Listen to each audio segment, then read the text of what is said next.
सरकार और कितना किसानों का सब्र लेगी। इस कड़कड़ाती ठंड में 50 से ज्यादा किसान मौत का शिकार हो चुके हैं। सरकार को अपना अड़ियल रवैया छोड़ना चाहिए, यह कहना है हरियाणा प्रदेश से कांग्रेस की ओर से राज्यसभा सांसद दीपेंद्र सिंह हुड्डा का।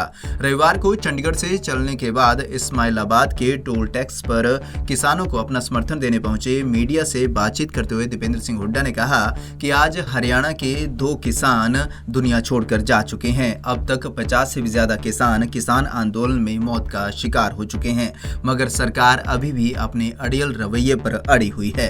सरकार इस समय 4 तारीख की जो बातचीत है उसमें और ज़्यादा जिद और राजहट ना दिखाए। सरकार राजहट त्यागे और राजधर्म के रास्ते पे चले। राजधर्म का रास्ता ये कहता है कि अपनी प्रजा की बात मानो। अपनी प्रजा की बात मानने से कोई शासक छोटा नहीं होता। किसी सरकार की अपनी प्रजा की बात मानने से हार नहीं होती। ये जिद नहीं दिखाना चाहिए।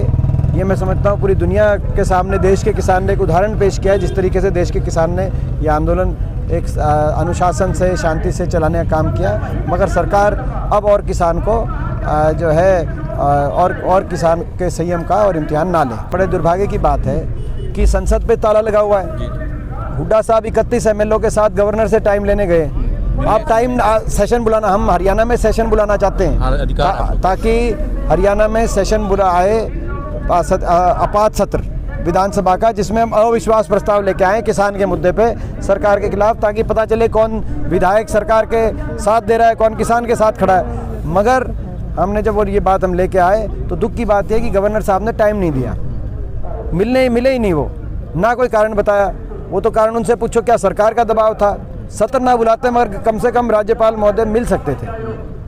कहीं ना कहीं इस बात को मैं समझता हूँ कि प्रजातंत्र में आप जो है ना संसद बंद कर दी, आपने विधानसभा बंद कर दी, जो कम से कम राज्यपाल तो मिले। मगर ये कहीं ना कहीं सरकार को इसमें अपना थोड़ा सा लोकतांत्रिक रवैया अपनाना चाहिए। मैं ये भी आग्रह करना चाहता हूँ, एक बात रह गई थी इस धरने पे कि ये जो 50 जो किसानों ने अपनी जानें दे दी हैं, कुर्बान कर दी हैं, ये मैं मांग करता हूँ कि इन 50 के 50 परिवारों को शहीद का दर्जा मिले, किसान को उनको नौकरी मिले और उनको आर्थिक रूप से मदद मिले, क्योंकि बहुत मजबूर परिस्थिति में है कई परिवार।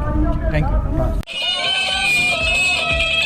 वहीं किसानों का कहना है कि हम यहां से तब तक नहीं उठेंगे जब तक सरकार तीनों काले कानूनों को वापस नहीं लेती, चाहे हमें 1 साल लग जाए या 2 साल। हमें नहीं लगता कि सरकार मानने। सरकार तो ये सोचती है कि ये ऐसे उठ के चले जाएंगे कि ये ठंड के मारे हम जब तक हमारे तीनों काले कानून वापस नहीं होते हम तब तक बैठे रहें, चाहे हमें 1 साल लगे, चाहे 2 साल लग जाए। हम उठने वाले नहीं हैं, हम वापस हटेंगे नहीं, हम पीछे नहीं हटेंगे। जब तक ये गवर्नमेंट हमारी नहीं मानेगी तो हम वापस नहीं जाएंगे। कोई फंडिंग नहीं है। किसान अपने गाँव से पैसे एकत्रित करके वहाँ पर लंगर लगाते हैं। कोई फंडिंग नहीं है कोई भी किसी तरह का। इसमें वो आतंकवादी खालिस्तान वाली हुई है, ये पता नहीं क्या क्या कहते हैं। हमारी उम्मीद तो यही है अभी फैसला निकल के, अगर नहीं भी निकला, जब तक मोदी सरकार फैसला नहीं लेगी किसान यहाँ से नहीं उठेंगे। जब तक ये चलता रहेगा। दिल्ली की तरफ भी कुछ कर रहे हैं, यहाँ से भी, यहाँ भी कई गाँवों के आए हैं सारे के सारे। जब तक ये सरकार नहीं मानेगी किसान एकजुट होकर अपने पीछे नहीं हटेगा। राज्यसभा सांसद दीपेंद्र सिंह हुड्डा ने कहा कि किसान आंदोलन में अपनी जान गंवा चुके किसानों को शहीद का दर्जा दिया जाना चाहिए और उन्हें उचित मुआवजा दिया जाना चाहिए। पंजाब केसरी टीवी चंडीगढ़ के लिए कुरुक्षेत्र से अशोक यादव।